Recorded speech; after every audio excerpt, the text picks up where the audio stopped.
Assalamualaikum warahmatullahi wabarakatuh. Halo semuanya, selamat pagi. Perkenalkan, nama saya Ananda Jufar Sidki, NM 49.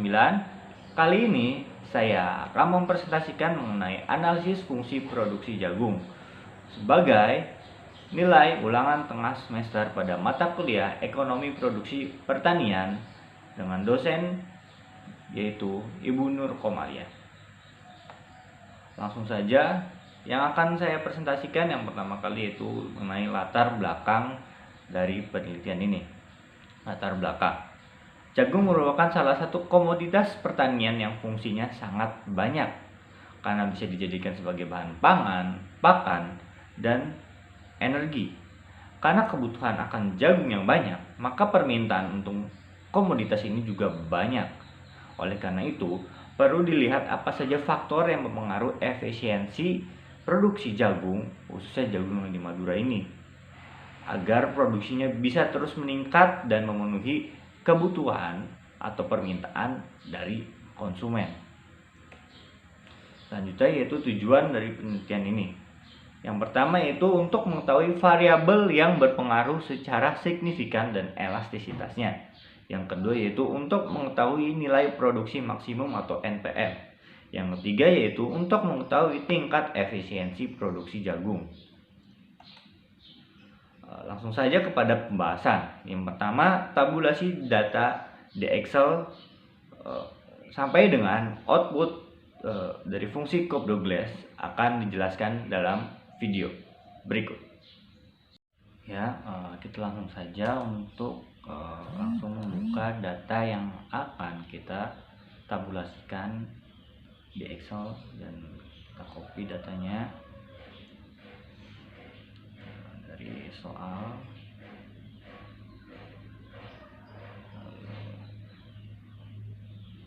Copy, kita blok semuanya dulu, terus kita copy.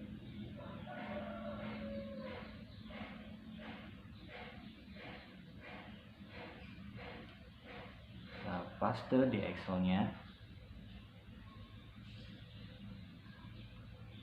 Nah, jika sudah terblok, kita bisa lihat dulu memastikan apakah semua datanya sudah tercopy dengan baik. Jika sudah, kita lanjutkan olah datanya dengan cara mengkalikan dengan NIM atau NIM dari saya sendiri dengan NM 49.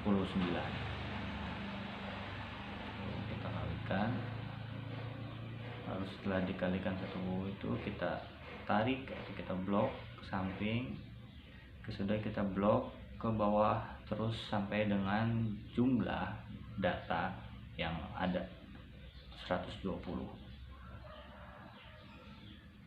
ya. Jika sudah dikalikan semua dengan NIM tiap data yang awal, setelah itu kita learnkan datanya, hasil dari perkalian dengan NIM tadi. And jika sudah dilearnkan, kita blok lagi samping, terus blok ke bawah lagi sampai dengan sesuai jumlah data 120 ya. Setelah itu kita siapkan data yang akan dipakai dalam fungsi produksi Cobb-Douglas, yaitu yang pertama data benih dan juga data tenaga kerja yang sudah diolah menjadi LEN. Kita paste samping, terus data produksi jagungnya. Jadi kita copy lalu paste samping ya. Jika sudah, kita copy semua data, kita blok semua data yang sudah kita pisahkan untuk fungsi produksi Cobb-Douglas, kita blok dan copy, lalu kita buka aplikasi SPSS dan kita paste di aplikasi SPSS. variabelnya sudah diubah dengan benih, tenaga kerja dan produksi. Lalu datanya, lalu kita cek apakah semuanya sudah tercopy dengan baik. Jika sudah, kita langsung analyze, lalu kita ke regression, lalu linear, yaitu kita masukin produksi ke variabel dependentnya, dan kita masukkan benih dan tenaga kerja ke independennya. Setelah semuanya dimasukkan, maka kita pencet OK untuk mendapatkan output yang kita inginkan. Ya, bisa dilihat outputnya, koefisiennya yang bakal sangat penting untuk fungsi. Setelah menjelaskan mengenai tabulasi data dan memproses data dengan fungsi Cobb-Douglas, kali ini sudah terdapat outputnya, bisa dilihat yaitu tabel koefisien atau tabel UJT. Untuk interpretasinya langsung saja. Yang pertama yaitu berdasarkan hasil output yang ada, diketahui bahwa nilai T hitung variabel benih terhadap variabel produksi yaitu sebesar 0,227 dan nilai signifikansinya sebesar 0,788, lebih besar dari 0,05. Hal ini dapat diartikan bahwa variabel benih tidak berpengaruh secara signifikan terhadap produksi jagung. Dan yang kedua yaitu berdasarkan hasil output yang ada, diketahui bahwa nilai T hitung variabel tenaga kerja terhadap variabel produksinya yaitu sebesar 4,727 dan nilai signifikansinya sebesar 0,000, kurang dari 0,05. Hal ini dapat diartikan bahwa variabel tenaga kerja berpengaruh positif secara signifikan terhadap produksi jagung. Selanjutnya, interpretasi fungsi Cobb-Douglasnya. Berdasarkan output fungsi Cobb-Douglas di atas, maka dapat diketahui bahwa nilai beta 1 yaitu 0,029 dan beta 2 0,337. Dari kedua hal tersebut akan menghasilkan model linear seperti ln y sama dengan ln 3,910 plus 0,029 ln x1 plus 0,337 ln x2, sehingga model Cobb-Douglas yang dihasilkan yaitu y sama dengan 49 x1 pangkat 0,029 x2 pangkat 0,337. Dan langsung saja untuk mencari MR1 nya, diketahui V1 sama dengan Rp1 dan V2 dengan Rp4 dan P sama dengan Rp10 per kilogram, dan APPX1 sama dengan 5 dan APPX2 sama dengan 1. Dan rumus untuk MR yaitu P dikali MPP sama dengan 10 dalam kurung EP dikali APP. Dan EP-nya, karena EP-nya bernilai 0,029 dan APPX1 tadi bernilai 5, maka 0,029 dikalikan dengan 5 sama dengan 0,145 dan dikalikan dengan 10 jadi 1,45 lebih besar dari nilai lebih besar dari 1. Selanjutnya kepada dari nilai dx2 nya atau MR2 dengan rumus yang sama, P dikali MPP sama dengan 10 di dalam kurung EP kali APP dengan nilai EP 0,337 dan APP 1 jadi dikalikan 1, 0,337 dikalikan 1 dan dikalikan dengan P yaitu 10 jadi sama dengan 3,37 kurang dari 4, dan 3,37 dibagi 4 sama dengan 0,8 dan kurang dari 1. Dan interpretasinya MR1 sama dengan 1,45 dan lebih dari 1, sehingga secara ekonomis penggunaan faktor produksi benih belum efisien dalam artian faktor produksi benih masih dapat ditambah jumlahnya. Dan yang kedua, karena MR2 sama dengan 0,8 kurang dari 1, sehingga secara ekonomi faktor produksi tenaga kerja belum efisien dalam artian faktor produksi tenaga kerja berlebih dan perlu dikurangin. Dan selanjutnya mengenai interpretasi fungsi Cobb-Douglas-nya, yang pertama, apabila variabel benih dan tenaga kerja dianggap konstan, maka output produksi akan bertambah sebesar 49. Yang kedua, besar koefisien regresi variabel benih sebesar 0,029, artinya apabila jumlah modal naik 1%, maka jumlah output produksi jagung akan meningkat sebesar 0,029% dengan asumsi nilai variabel lainnya bersifat konstan. Dan yang selanjutnya, besar koefisien regresi variabel tenaga kerja sebesar 0,337, artinya apabila jumlah tenaga kerja dinaikkan sebesar 1%, maka jumlah output produksi jagung akan naik sebesar 0,337% dengan asumsi nilai variabel lainnya bersifat konstan. Dan selanjutnya yaitu berdasarkan hasil analisis dapat diketahui bahwa nilai elastisitas benih sebesar 0,029 dan elastisitas tenaga kerja 0,337. Sehingga nilai elastisitas faktor produksi tenaga kerja paling berpengaruh dibanding faktor benih. Hal ini dikarenakan memiliki nilai elastisitas yang lebih besar. Berdasarkan elastisitas tersebut, maka dapat diketahui pada produksi jagung intensitasnya cenderung bersifat padat tenaga kerja. Hal ini disebabkan karena nilai elastisitas tenaga kerjanya lebih besar.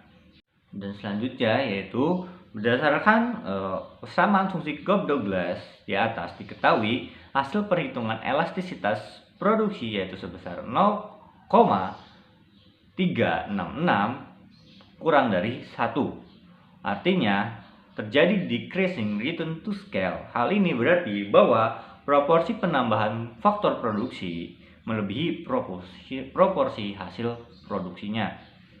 Dan hal ini terjadi karena kurang dari 1 dan kurva marginal berada di bawah kurva produksi rata-ratanya. Dan selanjutnya yaitu tabel UGF, tabel ANOVA. Berdasarkan tabel di atas dapat diketahui bahwa nilai F hitung sebesar 12,127 dan nilai signifikasinya sebesar 0,00 kurang dari 0,05. Hal ini berarti bahwa variabel benih dan tenaga kerja secara simultan berpengaruh terhadap produksi jagung. Dan selanjutnya tabel hasil koefisien determinasi. Berdasarkan hasil pada tabel di atas dapat diketahui bahwa nilai adjusted square sebesar 0,158 yang menunjukkan bahwa 15,8% variabel dependen dapat dijelaskan oleh variabel independen benih dan tenaga kerja, sedangkan sisanya sebesar 84,2% dijelaskan oleh variabel lainnya. Lanjut kepada analisis fungsi produksi stokastik frontier. Bisa dilihat dari sudah terdapat output yang sudah diolah menggunakan aplikasi Frontier. Langsung saja ke interpretasinya. Yang pertama, analis inefficiency. Yang pertama, dapat diketahui bahwa LR test sama dengan 6,95 dengan degree of freedom sama dengan 2, maka dengan derajat kesalahan 2% dapat diketahui bahwa nilai kode PALM-nya sebesar 5,13 dan berarti LR test lebih dari kode PALM. Maka dari itu H0 ditolak dan H1 diterima. Dan berarti terdapat kasus inefisiensi di lapang pada data produksi jagung tersebut. Dan selanjutnya analisis error term. Dengan alpha 5%, maka nilai T tabelnya sebesar 1,98. dengan T hitung 19,7, maka T hitung lebih besar dari T tabel, sehingga sebesar 90,46% error term disebabkan oleh inefisiensi teknis, dan sisanya sebesar 9,54% disebabkan karena adanya resiko. Lanjut pada uji pengaruh dari tiap variabelnya dengan T tabel sebesar 1,98. Yang pertama beta 1. T hitung sama dengan min 0,08 dan tidak signifikan. Dan jika X1 benih dinaikkan sebesar 1%, maka output akan menurun sebesar minus 0,076%. Dan pada beta 2 dengan T hitung 2,81, maka signifikan, dan jika X2 tenaga kerja dinaikkan sebesar 1%, maka output akan naik sebesar 0,24%. Dan pada beta 3 dengan T hitung min 2,69 dan tidak signifikan, dan jika X3 atau pupuk kandang dinaikkan sebesar 1%, maka output akan menurun sebesar minus 0,34%. Dan pada beta 4 dengan T hitung 3,76 signifikan, dan jika X4 pupuk fosfat dinaikkan sebesar 1%, maka output akan menaik sebesar 0,46%. Selanjutnya itu mengenai tingkat efisiensi teknisnya. Terdapat 15 petani yang efisien secara teknis karena memiliki nilai lebih dari sama dengan 0,8. Dan dapat diketahui juga bahwa rata-rata efisiensi sebesar 0,63. Maka dari itu dapat dinyatakan bahwa rata-rata petani belum berproduksi secara efisien teknis. Dan terakhir untuk penutupnya, dapat disimpulkan bahwa produksi jagung yang dilakukan mayoritas belum efisien dengan rata-rata efisien yang masih di bawah 0,8, dan juga masih adanya variabel yang tidak berpengaruh secara signifikan terhadap produksi jagung.